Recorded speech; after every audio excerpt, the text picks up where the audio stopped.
What up, High and Wide fam? It's Dave Leonard, the real Delco Dave, and I'm here with the iconic voice of the Flyers, Jim Jackson. Jim, thanks for hanging out last night, man. My pleasure. Real Delco Dave. All right, we got it. You want to be called Real Delco Dave or just Dave? Dave's fine, Jim. Thanks, All man. right, let's sell for Dave. One of the we were talking backstage. And I was telling that I just started doing this show. One of the things I did when I did some research was try to figure out like what I should do to start doing this. And about 8 different things I found said like try to develop your own brand. It's like just come up with your own name. So that's how I just came up with Delco Dave. It's where I'm from. Everybody's coming up with a brand now, so you got to do it. Yeah. So Jim, you got to call some nationally televised playoff games recently. How was that compared to calling the Flyers games for 6 months? Well, what I want to do, when I always wanted to do from the time I was probably 12, 13 years old, is call games for a team. So let's get that right off the bat. That's what I really want to do. I want to be the Flyers announcer. But since they weren't in the playoffs, TNT was looking for some of the announcers who were not busy.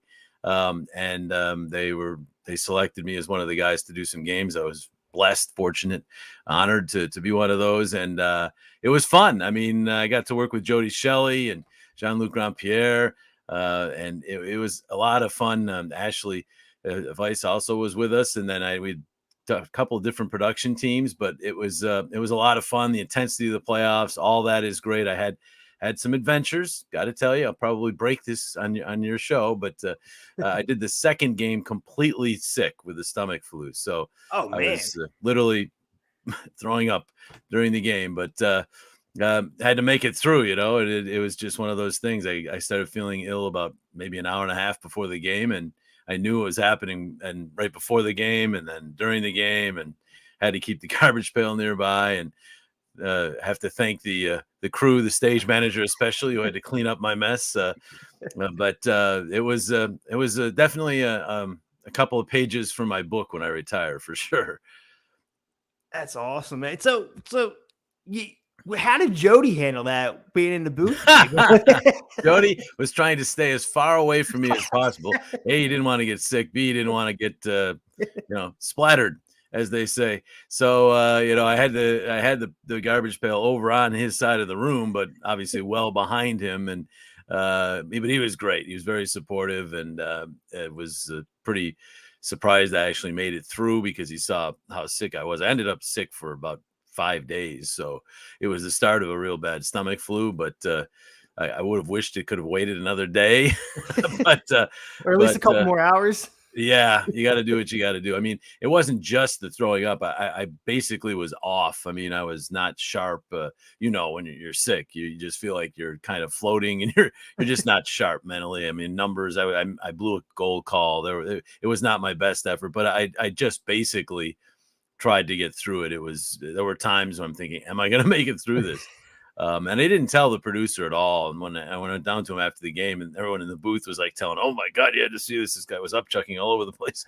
The producer's like, "Wow, I would have never known." He said, "That's amazing you made it through." But I just wish I could have been better for a national game. The first game, I was okay. I also had an adventure that game, because in the second period, my stats man, Emmett, this is not a blast of Emmett. He was a great stats guy, but he was a very emotional guy. He used his hands a lot, and he knocked a big monitor right over on top of me.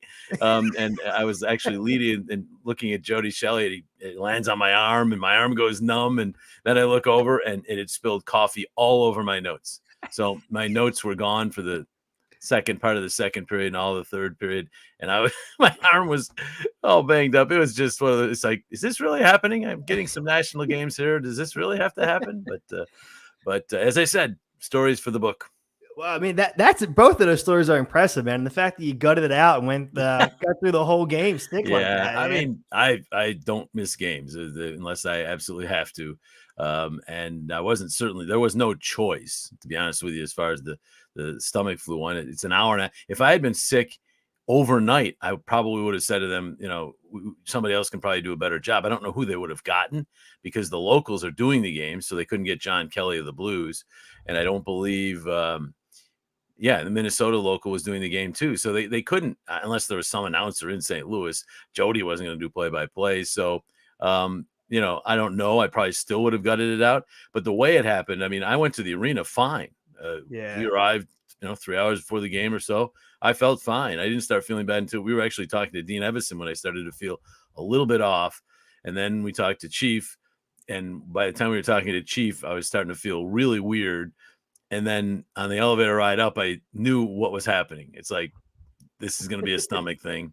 And then it was just a matter of trying to have the stuff happen while we were not actually on the air. And we were able to do that. I was able to do it during breaks. So, just a weird afternoon and evening for sure. And then I wasn't sure I was going to be able to get home the next day because I was still really sick the next day. But I said, I can't sit here. I mean, TNT was nice enough to say, hey, stay there as long as you want until you get better. But I had to get home. So I basically just didn't eat or drink anything for about 12 hours because I didn't want to be sick on the plane. So yeah. I went home a dehydrated mess is what I did. And then I spent 2 or 3 days at home not feeling well. And now my son's sick. So I guess I gave it to him. Man. I don't know. But so it's one of these things, you deal with it. You can control some things in life, Dave. You can't control others. And I couldn't control that. So all I could do is do my best. My best wasn't great, but I got through it. Oh, I'm sure it was great. I'll have to go back and watch that game now because I'm not going to lie. You'll be able to see me miscall the goal by Jordan Kyrou. I called him Brendan Saad. I mean, there were little things that I know. My voice also by the end of the game was starting to get a little. When you're acid's going up, your vocal cords not the best thing. So I think my voice was starting to get a little weak, and I was struggling with numbers and just wasn't sharp. Directions were coming in from the producer. It was taking me like an extra 2 or 3 seconds to like, okay, we got to do this. I threw a flyers in there. You may remember that. I threw a flyers in there toward the end of the first period. So it was not, but I watched it back. It wasn't nearly as bad as it felt. Yeah, I was saying I watched both of them. Yeah. After we confirmed this, I went and watched both of the games again. I'm like, I just want to watch them, see if I noticed anything or ask you. I don't think I picked up really on anything. So yeah, well, it's good to know, I guess. But it was still a great experience. I loved working with Jody and John Luke and Ashley. Great people and very good at what they do. Great production teams, and it was a series. Really, I was really looking forward to. We thought we were going to have really close games. First game that I did, game 3, wasn't all that close, but game 4. Well, I was struggling along, but it was still a good game, and wasn't decided till pretty late. And the crowd was going crazy in that game 4. And that it reminded me, this is playoff hockey. I hadn't done a playoff game in person since 2018 because the Flyers missed in 19. 2020 was the bubble, so we did the games from the Wells Fargo Center. From the games were in Toronto, of course. Then they didn't make the playoffs last year or this year, so.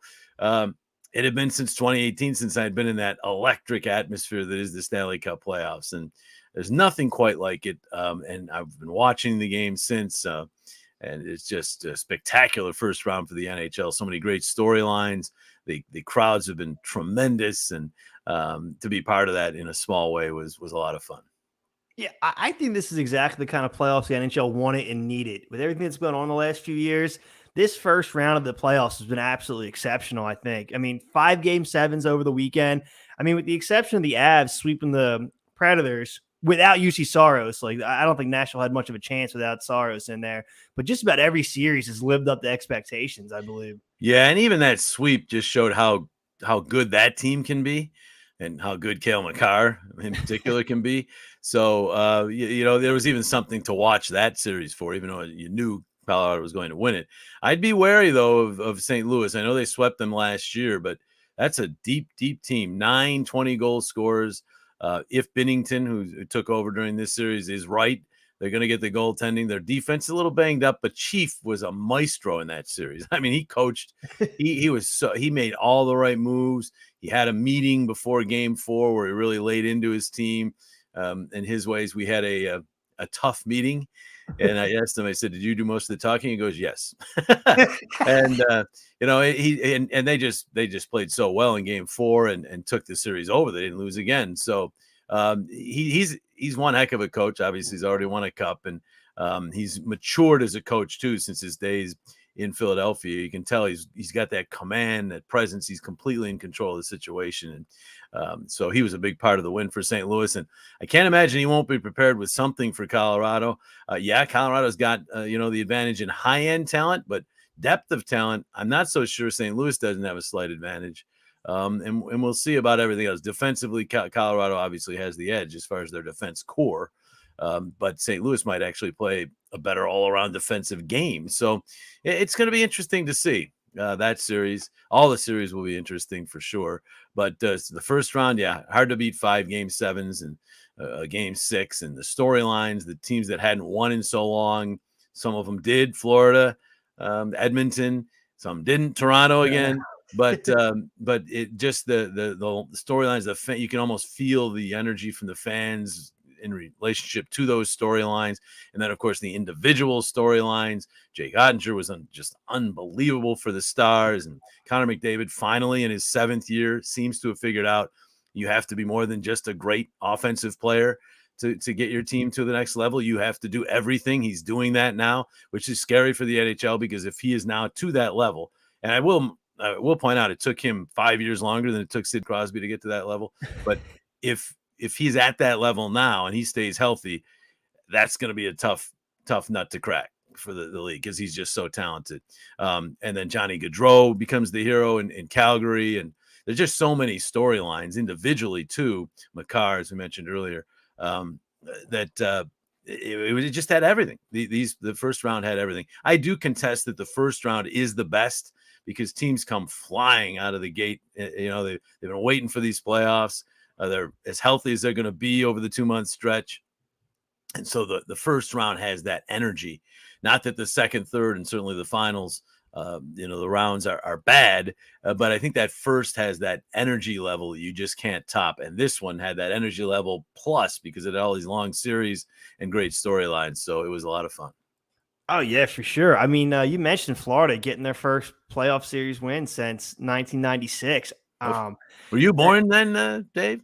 I was born in '89. So Okay. I was around for that But one. You don't remember the Rats and all that. I remember the Rats, Scott Melby, Really? all that. Yeah. All right. 7 years old. That's pretty good. Yeah, I want to say, actually, and that's probably my earliest memory, or my earliest hockey memory. The next one is the following year, when the Flyers ended up in the Cup Finals against Detroit, and we were supposed to be the next big thing. Yeah. We get swept out of that round.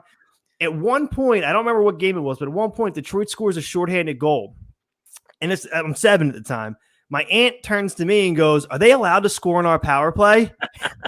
Yeah, they are. They just did it. It was your aunt, you said? Yeah. Yeah. Well, is your aunt still with us? If she's still with us, she saw it happen a lot this year, unfortunately. Yeah.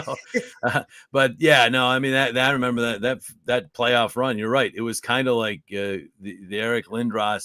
You thought as you moved along, and obviously you kind of took the mantle from Messier and and the Rangers, and it was all like kind of he was being anointed the king, right? And then Nicholas Lidstrom showed up, and the quiet assassin. He didn't hit him; he just nullified him completely and nullified that whole line somehow. And the Flyers never did win that cup, at least obviously since they're the bullies. But they'll get back there someday, Dave. And I know we'll talk about that at some point. I think a turnaround is a lot more imminent than a lot of people. A lot of the naysayers and people who say they're years and years away. It's just not like that in the NHL anymore. You're not years and years away. But we can talk about that later. No, well, I agree with you on that. I feel like a turnaround can happen in one season. I mean, it's just how it ebbs and flows in all professional sports. I don't think you need to see these 5, 6, 7 year rebuilds. And if we are looking at that, we just went through it. I don't want to go through it again. Like I want the quicker turnaround. That's a good point. I mean, the main reason the Flyers, people like to say because they haven't gone past the second round since that trip to the finals in 2010, and they've only gone to the second round 2 or 3 times in that span, is that they've just been bad, right? Well, I guess ultimately, eventually, since they haven't made it that far, you could say that, but it's just oversimplifying it, because what really happened is the Flyers were on the cusp. They decided to make a change, and Peter Laviolette holds some of the blame here. He kind of mishandled the goaltenders, and we had a guy by the name of Sergei Bobrovsky, and he didn't play well in one playoff game. He was out, and then they did it. It was 3 goalies, and it just didn't seem to work, and Mr. Snyder had enough, and he said, "Get me a veteran goalie." They went out and got Ilya Bryzgalov. That set the franchise back. He was a bad teammate, a decent goalie, but they had Bobrovsky, who while Brizgalov was here and the aftermath of that, Bob was winning 2 Vezinas. So they had their goalie, they let him go, and they brought in a guy who kind of didn't help the team and kind of broke. That set the franchise back. So once they had been set back, Mr. Snyder then said, okay, we are going to rebuild this. And Ron Hextall came in, and they went into a patient approach, which they hadn't done as a franchise in a long time, if ever.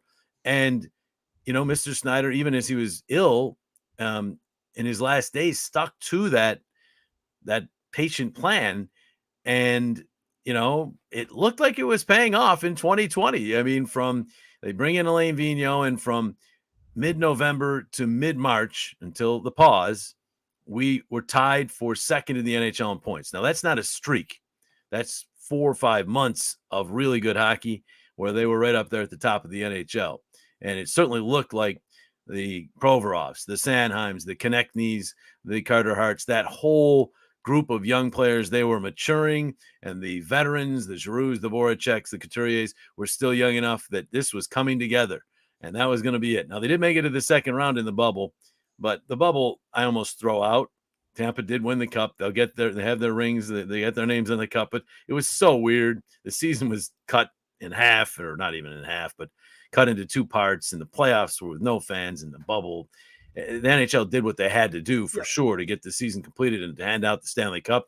Kudos to the league for that, but it's hard to compare that to what we're watching now with the craziness of the fans and all that you're watching in a full season and all that. So, they made it to the second round, lost in 7 games, but 3 of them were overtime wins. They really weren't as close to the Islanders as 7 games would appear, I don't think. They just really never got it back, Dave, after the pause, because then the next season started. They won some games. Niskanen surprised the hell out of everybody by retiring, and they didn't quite replace him. And then COVID hit, and they never recovered. And then this year happened where, Chuck Fletcher went out and tried to kind of get back to that team by making changes, bringing in Ryan Ellis to be the Niskanen, bringing in some other players to get bigger, like just a line in, and also Cam Atkinson to get some shooters. And I thought they were pretty good moves. And then he never got to see that team play because Ellis was hurt. Couturier got hurt early. Hayes was not healthy when he came back, wasn't healthy until the very end. So they really didn't even have, it wasn't like they didn't have their full team. They didn't. They had Hayes, Couturier, and Ellis for 1 game down in Dallas, which was the last game for Ellis, the first game for Hayes, and Couturier was already banged up, but playing. But they never had those guys. They never had, Farabee missed tons of time. They had just about almost 500 man games lost to injury. So the Chuck Fletcher blueprint that he'd put together to try to get back to where they had been never got a chance, in my mind, because of injuries. Now, you can say you can't just blame it on injuries. And there's truth to that. They should have maybe had more depth in the organization, perhaps. But injuries were the big reason this team went south this year. I mean, you just can't ignore that multitude of injuries, almost 500 man games, and the players that it hit, which was just about, when you include Carter Hart, who missed some time, just about every key player on the team, with the exception of maybe Ivan Provorov and Travis Sanheim, missed time this year. So, and big time. I'm not talking 1 or 2 games. So they haven't gotten it back. But to just say cast over this last 10 years and say the organization's just been bad, really, that's what happened. They were on the cusp. They were close. They were a contending team in 2010, 11, 12. And then, boom, they made this goalie move that set them back a couple years. They finally said, okay, we're going to really rebuild it. They do some drafting. They get these players in. It seems to be on the upswing. And then COVID kind of got in the way, and they just never really have been able to recover. So it's been a weird stretch. But if you think back to 06-07, that team was actually worse than this year's team record-wise. The very next year, they made the playoffs. And 2 years after that, they went to the Stanley Cup Finals. And the system, while a little different, but basically the same. Hard salary cap with free agency pretty much the same as it was then. So it can be done. I mean, Paul Holmgren was masterful in getting that thing turned around. He brought in some pretty good players, Timonen, Hartnell, Briere, Marty Biron in goal, some others. He was masterful in that, and Chuck Fletcher's going to have to make some good moves, but you can turn it around. And you can turn around quickly. The Rangers were expected to do. They even sent out a message to their fans about be ready for rebuild. It's going to take a little while, and they're already in the second round of the playoffs, less than 2 years after they sent that letter out, I think. So the turnaround is going to be much more quick, much faster than people think. So have hope along those lines, Flyer fans. Yeah, absolutely. You mentioned the 06-07 and the I try not to mention that season too often, but yeah. But no, that's exactly what gives me hope is that season. I remember that terrible season. That was the season everybody just stood around and watched Forsberg dazzle everybody. That was it. It was a one-man show for the most part. Well, no, he was already hurt by that time. The ankle. Yeah, that was the skate year too. Yeah, you're thinking 05, right out of the lockout in 05-06. The first 20 games, he Knubel and Gagne, I think that was the best aligned. That might have been better than even the Legion of Doom in terms of production. Those first 20 games, because Peter Forsberg was, and then his ankle started bothering him. And by 06-07, he was not a sure thing to be in, and he's in and out of the lineup. And Hitchcock, it was gone. It went downhill fast in 06-07. They changed GMs, they changed everything early in the year. And I remember we were doing promos talking about prospects like in November. So we were already looking to the future. And so that way it was a tough year. I mean, they just didn't win a lot of games, and you weren't at any point thinking they were going to be a playoff team. So the very next year they were in the playoffs. They lost, but they were in the playoffs. And then you think, no, actually they didn't lose. They won, and they moved on. Then they went to the conference finals 2 years after that to 2010 to the Stanley Cup finals. So the bottom line is you aren't looking at, they're going to be in last place for 5 years. It's not necessary. Now, they could be that if they don't make the right moves. They've got to make some moves. They're going to have to be very creative with the salary cap. More important than even that, though, is they have to have these young players actually take the steps, which I was so happy to see Travis Sanheim do that this year. I thought toward the end of the year I was seeing it from Travis Konechny as well. Even Ivan Provorov for last 20 games were much better than the 20 games previous to that. Maybe it's because, the season was done and there's no pressure on whatever. But those players, Carter Hart certainly is vital to that. And now the young group coming in, the Cam Yorks and those players, they all have to be able to take a bigger bite out of this team. And then Chuck Fletcher might have to also be creative. Some of those guys might not be here because he might have to move some people out in order to bring in a real bona fide special teams dynamo or offensive dynamo. Johnny Gaudreau, for instance, who might be outpricing himself at this point. But the bottom line is there's things that can be done to get this turned around. But one of the things that has to absolutely happen are those young players have to be A, healthy, and B, taking bigger bites out of the team. So if that happens, Carter Hart right at the top of that list. I liked what I saw from Carter this year until he got hurt there toward the end. If he can just take another step next year, he'll be a really good goaltender. Okay, check that box off. Defensively, Ryan Ellis getting healthy is really, really important. I liked what I heard from the end of the season stuff where it looks like they have a definite plan now. He knows what it was. It was a lot of things, and that he can get better and be ready for next year. You put Ellis in with Provorov, and all of a sudden everything kind of settles into place pretty well on defense. And then up front, I mean, Sean Couturier is a must. They have to have him. He's their best all-around forward, has been for 5-6 years. So if you put him back into the mix, and then some of these young guys, the Noah Cates, and whether it's Bobby Brink or whether it's Tyson Forster or whether it's Isaac Radcliffe, any of these young players, and I'm not saying they're going to be first-line guys, but they grab a role on the team next year, and they're going to have to because what are young players, Dave? They're cheap. And they're going to need some players who are not heavy on the cap next year in order to bring in a player like Johnny Gaudreau or Filip Forsberg or any of the big name free agents you see out there that are offensive players. Flyers need a weapon. They need a power play weapon in particular, but they need a weapon offensively.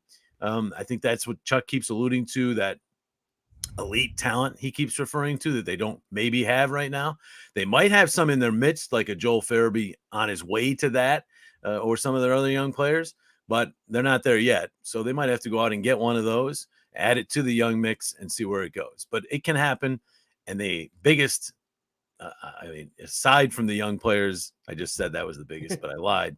The biggest, of course, is the coach. And there now are some really good coaches out there. So you get a good coach in here with a good structure, get that defensive side taken care of. I think the offense might take care of itself a little bit, especially if you add a little bit to it, and then get Carter Hart right. They could be in the playoffs next year. They absolutely could be in the playoffs next year. People say, oh, he's just a show for the team. No, I think they could be in the playoffs next year if what I just said transpires. And what I just said, well, Charlie O'Connor, who I have tremendous respect for, his writing, has said how difficult it is to do that. It's not easy. Don't get me wrong. This is not going to be easy. He's right there, but it's possible. It absolutely is possible. We see it. It happens in the NHL. So, and also they've got some teams in their division, Penguins, Capitals, starting to get toward the downside. So the division might come back to them a little bit. So there are reasons why this could be done. A playoff team next year, and maybe a year or two after that, maybe an actual Stanley Cup contender. So I'm not as down on everything as everybody else. I am not an eternal optimist. People who know me know that I'm not one of these, pie in the sky thinkers. I just detail for you what I think needs to happen. And I think it can happen. It's not going to be easy, but it can happen. Jim, you're 100% right, man. And I think a point you made there near the end with the Capitals and Pens, both on their downward trajectory. When was the last time, do you remember? We talked about this a couple of days ago. Nobody knew the answer, but when, do you remember the last time that neither the Pens nor the Caps were in the second round of the playoffs? Probably before Ovechkin and Crosby arrived on the scene. And years with that, you're going back to before the lockout that cost the league a year. So you're going back to 03, 04, or it might have been the first year out of that lockout when they were rookies. Yeah, I mean, they've been so good for so long. And of course, those are two. You talk about iconic. That's iconic. Those two players are perhaps the best goal scorer in the history of the game. And in my mind, right up there with the best of all in terms of all-around players in the game. I know we don't like to give Sidney Crosby props in this city, but if you look at his game and you look at what he accomplished so fast in his career, then he had the concussions and then he came back and did it again. He's an amazing player. So those two players have brought those franchises, have helped. I mean, they've had help. Malkin and Fleury for a while in Pittsburgh, and obviously Backstrom and Carlson and some of the players, Oshie, some of the players that Ovechkin has had. It's not hockey's the ultimate team game, but those players have been the faces of those franchises and have really just lifted them. Yeah, it's been a long time. Having said that, the Devils are getting better. The Islanders, who knows what's going to happen with them with a new coach. Columbus seems to be on the upswing too. So, other teams are getting better as some of the other teams fall back. I'm not saying it's going to be easy, but it's doable. That's what I'm saying. 100%. And I think it would kind of be poetic to have Filip Forsberg come back and kind of be like, it'd be like the third chapter of this Flyers Forsberg story that's being written. The Forsberg involved in the trade with Lindros and how that goes down. Then Forsberg returns back to Philly. That leads to one of the worst seasons in franchise history. But at the same time, we come out of that stronger and end up having some solid runs. Right? I just feel like Filip Forsberg coming back would you just be like poetic if he becomes the superstar that elevates us back to contender status? I just don't think Nashville can let him go. That's the thing. I mean, they've got issues. They've got cap issues, but he's one. I'm shocked it's gone this long, but we'll see. Well, I mean, the other name that everybody talks about besides Gaudreau is Nazem Kadri. He's 30. He's probably going to get a 7-year deal. I don't know if, you really want – that's going to be a tough one. He's a really good player. He's a two-way player. I don't think he's necessarily the power play weapon, though, that I'm looking for. I'm looking for an offensive stud here. Kadri's more of a two-way guy, and he certainly had an offensive year this year, but throughout his career, he's been more of just a two-way grinder he can score for you. He can do a lot of things. He's a hell of a hockey player, but I'm not sure he's the perfect fit for what the Flyers need. So we'll see. We'll see where it goes. It's going to be a very interesting offseason in so many ways. Yeah, there's so much turnover, so much transition. And with Giroux being gone, whose team is this next season, Jim? I think Sean Couturier is the leader of this team. You saw that late in the year when he had no chance to play, he was still with the team, skating with the team. Around the team on the road. I don't have any doubt. I remember when I did a long interview with him for the Flyers website, actually. About 4 or 5 years ago, I ended the interview by saying, if there was one word that you want people to use to describe you after they're done watching you play or being around you as a person, what is it? And he really didn't hesitate. And he said, dependable. And so outside of injuries, which have cut into it, he's very dependable player when he plays. And that's what you want in a captain. So, I don't, they could go younger. They could go Provorov or something like that. But to me, I think Couturier is, he's right about his age 30 season now. So he's the leader, but it's really going to be about some of these young players taking bigger bites out of the team, not necessarily being captain, but being bigger bites out of the team and obviously playing well enough to be able to do that. That's going to be one of the keys to whether this team can bounce back. Yeah, Couturier seemed like, even when he first came into the league, he seemed like he was mature beyond his years. Yeah. I remember the playoff series where he just shut down Malk and basically erased the guy. And there was an interview. I don't remember what game it was after the series, but they talked to him, about his play and how he plays the game and approaches the game. And I think he said defense and we like 20 times. Like he talked in terms of a team, like we need to do this, we need to focus on defense. Like, and I want to say he was like 21, 22. Like he was a young man. Yeah. And he came there and talked so much about team defense, how we need to play together and how elevate each other and make each other better and stop their best players. It was just such a mature interview. Like you almost like didn't realize how young he was at the time. Yeah. I never really thought of him as the age he is now. Now he is a veteran, right? But he's always seemed like a veteran. So maybe that's why I think he should be about 35 now instead of 30. Yeah. But he's he's very good that way. And his game's that way too. He's got a very mature game. So it all fits. His health is imperative. So is Ryan Ellis. Those two have to be healthy next year. Kevin Hayes. I'm not saying they have to play 82, but they got to play 70 or more. And you'd think the Flyers might be owed that the injuries they've gone through the last couple of years, but we'll see. So the NBA has gone into a kind of a trend where they manage their players' playing time. Do you see the NHL ever doing that, or the Flyers? You mentioned these guys that have some like injury history. Do you see that being something where they just shut guys down for a game or two and give them some maintenance days, some rest days? Do you think that's something that anybody in the Flyers organization or any NHL player is considering? The old load management? Yeah. Yeah. I think it's against every principle of hockey. I think you'll have a tough time getting these players to buy into that. I can't see Sean Couturier ever saying, yeah, sure, I'll take a day off. You let somebody else do it. It's just not the same mentality as the NBA. And I have total respect for these NBA players, unbelievable athletes and everything. And these playoffs are physical. But if you watch the regular season, I sometimes say, really? You need load management for that? There's more contact in one shift in hockey than there is an entire week of NBA play in the regular season. But the playoffs, it amps up. But they're not getting load management, the NBA players in the playoffs. They're playing then. So I don't see that becoming part of it. I mean, you see it with goalies a little bit. No one hardly ever does a goalie playing back-to-back games in the regular season. But with regular players, skaters, I don't see it. There might be maybe a real older player you do it with, a guy over 35. But like Patrice Bergeron's in that category now. I can't see him just taking a game off for rest. It's just I guess to answer your question, no, I don't see that happening. But with analytics, and if the analytics show that players are going to be a lot better if they get one game a week off or something, I never say never. It could happen. I just know it's against the nature of hockey players to do that. So they'll probably have to basically lock the doors and not allow those players in order to give them load management. Most of them. There's some that might not mind them day off. Keith Jones back in the day probably would have taken day off or two. But load management might have had a different meaning for Keith. I don't know.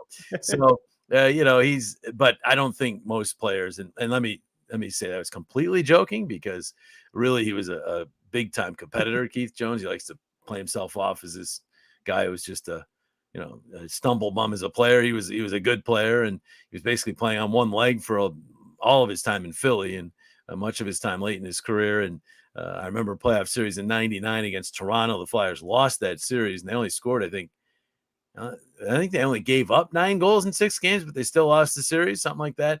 But he was their best player. I mean, Keith Jones was seriously, he was a really good. So we joke about it on the air, and he jokes about it all the time. But don't let him fool you. He was a very good NHL player, and very smart NHL player, and a competitive NHL player. So I don't think he would have even liked load management. But after the fact, looking back, he'd probably say, "Yeah, I'd take a day off." Well, I mean, at some point, I wonder if these guys just want to extend their career. But I agree with you. I feel like that it goes against every fiber of an NHL player's being. It's just, not part of the culture. It's never been something considered. So I agree with you. You'd have to turn off the guy's security card to not let him in the arena to play. It's what you'd have to do. That might not even work. But you mentioned Bergeron and the Bruins, and I just realized that's another team that didn't make it out of the first round. So the Caps, the Penguins, and the Bruins all out in the first round of the Eastern Conference playoffs. So this is truly, I think, a season of turnover. Is this going to be Florida's conference going forward, you think? Well, they're going to have enough trouble getting by the next round.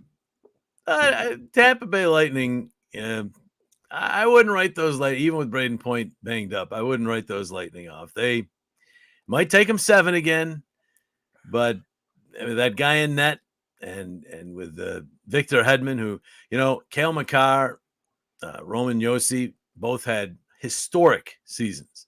I still take Victor Hedman. If you tell me right now, what defenseman do you want to win one game with? It's Victor Hedman. So you give me him and you give me Stamkos and all the weapons they have up front, even without Point, Kucherov, and all the rest. Let's see if they can beat Tampa before we start anointing Florida in charge of the Eastern Conference. Right now, Tampa's in charge of the Eastern Conference. They're in charge of the NHL. They've won the last 2 cups, and they just knocked off a very good Toronto team. So I think we might want to wait on the Florida. Florida struggled to beat Washington. They won in 6. Good for Claude Giroux, a big part of that win. But they didn't play their brand of hockey for most of that series. So their brand of hockey isn't playoff hockey. And they're going to have to prove to me that they can now beat an even better team than Washington playing playoff hockey. And Tampa's going to make them do that. Should be a great series. Those 2 teams hate each other. Hate makes for good hockey. So that should be a real fun series to watch. Tons of skill too, obviously, but it's going to be a war out there. Lomberg's going to be out there stirring things up for Florida. So anyhow, I just want to get you there, Dave. Just hold on with the plaudits for Florida. They just won their first playoff series, as you said, since 1996. I don't think we can quite anoint them champions of the East just yet. What your point is, though, about Pittsburgh and Washington and Boston is at least true about Boston, but Pittsburgh and Washington haven't made it out of the first round in 4 years. Washington hasn't made it out of the first round since they won the Cup. Pittsburgh hasn't made it out of the first round, I don't believe, right, since they won the Cup. So this isn't new for them to lose in the first round. They're both still good teams, but their key players are mid-30s and up, and that is problematic, obviously. The fall-off, I think you're going to see in the regular season. They're going to miss the playoffs one of these years, one of those 2 teams, maybe both. I don't think they've necessarily fallen off yet. I mean, Sidney Crosby hasn't fallen off at all if you watch him play. And Ovi, he scored 50 goals again. So those 2 are still going strong, but, Father Time waits for no one. So they're going to start to slip at some point. The other players around them have begun to with injuries and the like. Malkin is certainly not the player he once was, I don't think. Letang was just as good this year as ever, but they can't probably bring both of them back. They're both free agents. And then for Washington, your TJ Oshie's and players of that ilk are getting up there too. So the time's going to come for them. For Boston, of course, it's Bergeron. It's all about Bergeron. I mean, he's so important to that team, and we don't know yet. He didn't seem today in his comments to make any kind of grand statement. He just said he wants to play in Boston. So does that mean he's going to retire, or does that mean he's going to sign a cheap contract to stay in Boston? We'll see. But he is, even at his age now, vital to that team. So it's I get what you're saying. The winds of change are brewing in the Eastern Conference, but I don't think they've blown quite yet, especially for Florida, because they have to beat that number 1 team And now they get their shot, and it'll be fun to watch them try. Yeah, I'm with you 100%. That series is going to be incredible. And I mean, if you get the 2-time Stanley Cup champ, that's obviously their conference till it's not. It's their league until it's not, right? To quote Ric Flair, to be the man, you got to beat the man. And right now, Tampa Bay is the man in the NHL. Yeah, Charlie Manuel said that. Oh, I guess it was Ric Flair. Yeah. But I will say, I was talking to some people about this. Tampa has a ton of mileage on them right now over these last few seasons. They've played a ton of games, and at some point that adds up. I mean, there's a reason we haven't seen anybody win 3 in a row since the 80s. So it's not like it's an easy thing to do. But no, absolutely. But I just watched them in Game 7 against Toronto. And I mean, they've done it in like 7 straight games. What are they giving up? 2 goals in their last 7 closeout games or something like that? I mean, Vasilevsky has 5 shutouts in his last 6 closeout games. What is it? That's just insane. And Toronto was, I mean, this was not, I think why Toronto's kind of getting a free pass from the media this year as opposed to last year when they blew 3-1 series lead to Montreal and all their other failures in the first round is because they actually played really well in this series. I mean, they are at their peak, Toronto. Austin Matthews is flying. Mitch Marner got over his demons early in that series. Flying. Nylander had his ups and downs, but still a major force. Oh, you know, they have Riley. Campbell played fine in that series. He wasn't the problem. So they got Toronto. I'd say at their best, the best they've been in a long time, and they still beat them.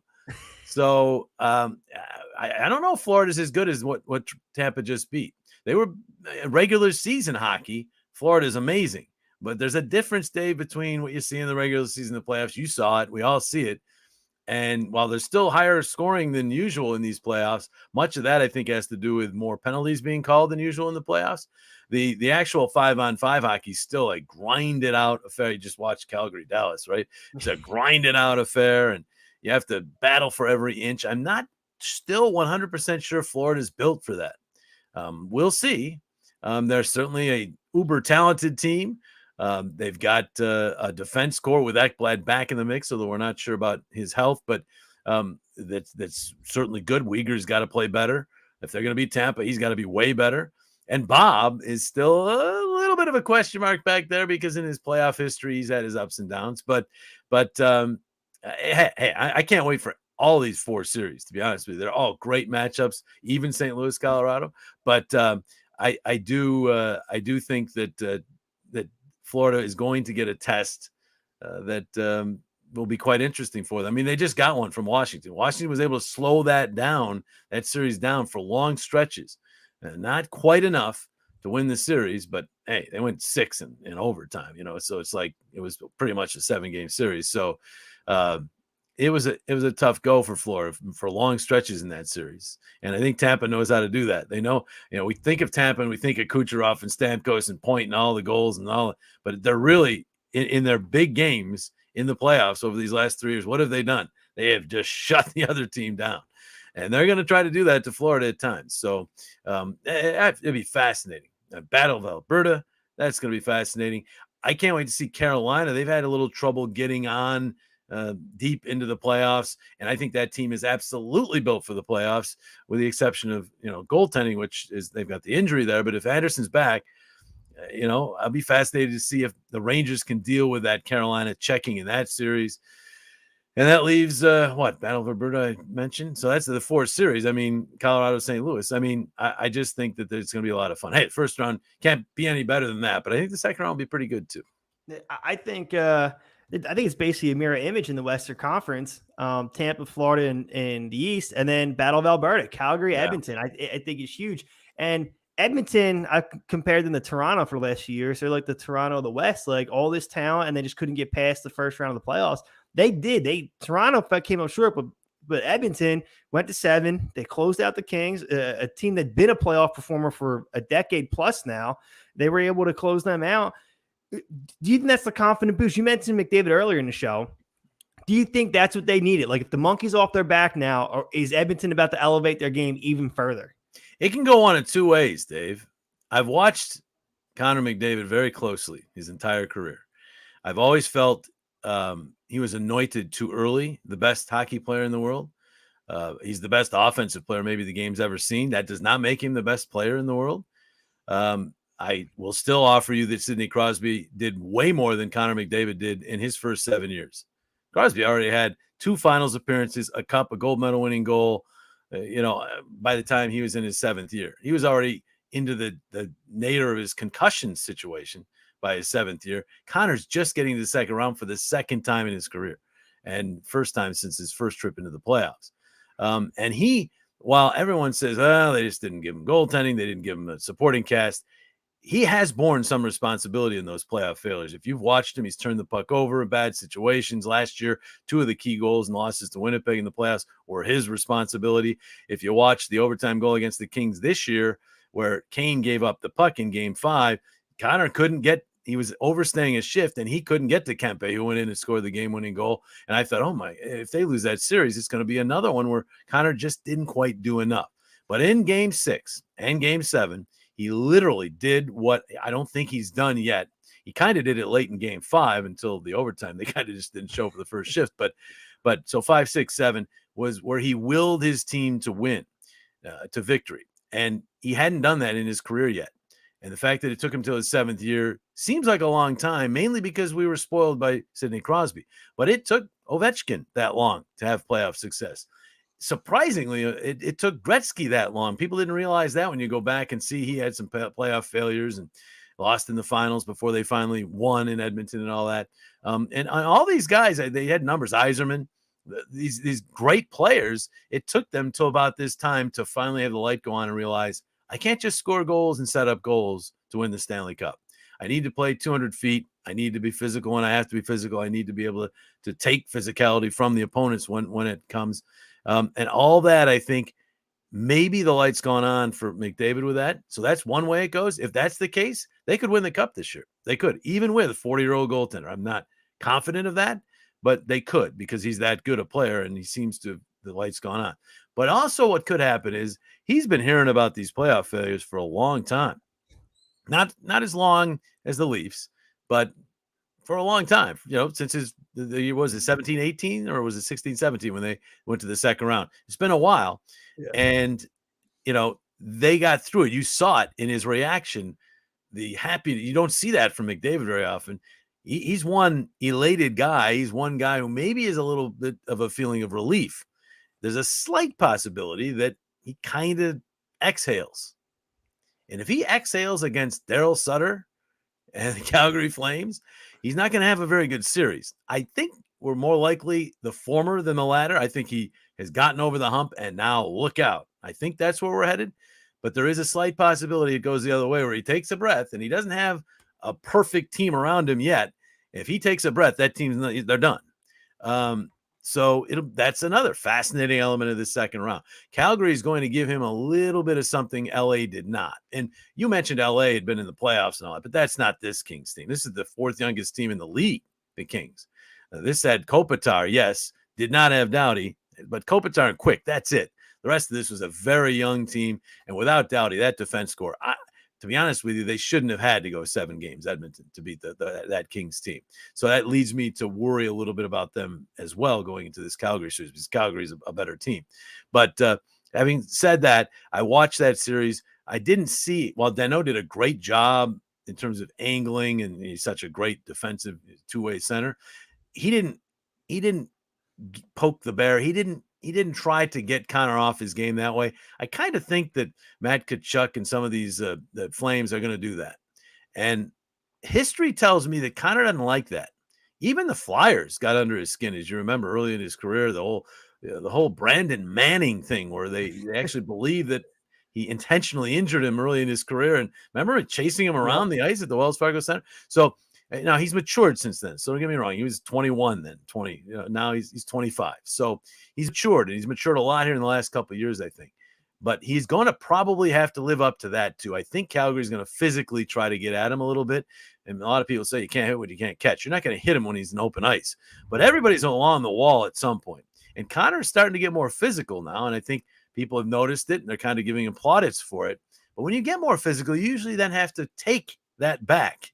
And, Milan Lucic might find him at some point in a corner and hammer him. And there's plenty of guys on Calgary who will do that, and then do the little, the little chirping and and we'll see if Conor can handle that aspect. I don't think he was tested in that way by the Kings at all. I think he will be by the Flames. So again, fascinating. I do believe watching Conor, though, we are to the point where he is the light's gone on. He's in his 7th year. He's 25. He's middle-aged by hockey standards now. I think he might be ready to take that next step. I'm not sure his team is quite ready, but I think he's ready to be that all-around leader, the player, the guy who's got all. Steve Yzerman was much the same way for first half of his career, was an offensive whiz, put up ridiculous numbers, but he didn't really care too much about his own end of the ice. He'll tell you this. And then Scotty Bowman arrived, and all of a sudden things changed, and he learned about being a leader in the whole 200-foot thing, and he became one of the best all-around players the league's ever seen. So if McDavid has truly learned that, he could dominate this league like we've never seen it dominated for the next 5 or 6 years while he's in his physical prime, because he's finally reaching his mental prime, if you will. I do think that, especially up north of the border, they've pumped him up to be already that. And he has not. If he was already that, his team, they might not have won a cup, but they would have at least won some series. I mean, for crying out loud, they'd won 1 playoff series with him until this win over the Kings. And it's a 7-game win over a team that was without its best defenseman. So I'm not quite ready to say he's over that hump, but watching him, the eyes tell you he is. And if he is, look out NHL, look out Calgary Flames, and look out anybody who gets in his way, because what he can do with the puck with speed is just absolutely insane, and it's practically unstoppable. So the Calgary's going to do whatever they can to maybe get him off his game, but if he's on his game, big time trouble. I think the biggest thing that Edmonton's going to have to deal with as far as Calgary as opposed to LA, it's just high-end talent. The Kings didn't have a single player with over 70 points. Yeah. The Flames got 200-point players, 3 40-goal scorers. Like, there's some high-end skill on that Flames team that Edmonton's going to have to contend with that they didn't have to deal with in the first round. Yeah, and while Jonathan Quick played extremely well in that series and has been a great goaltender, he's not Markstrom. Markstrom right now is one of the top goaltenders in the league. So big advantage, Markstrom over Smith, in my opinion, in that series. So it's tough to overcome a huge advantage in a playoff series in net. Now, can Smith, he played well first round. Can he rise to the occasion to at least make it a wash in goal? If he does, I like Edmonton's chances. But you're right.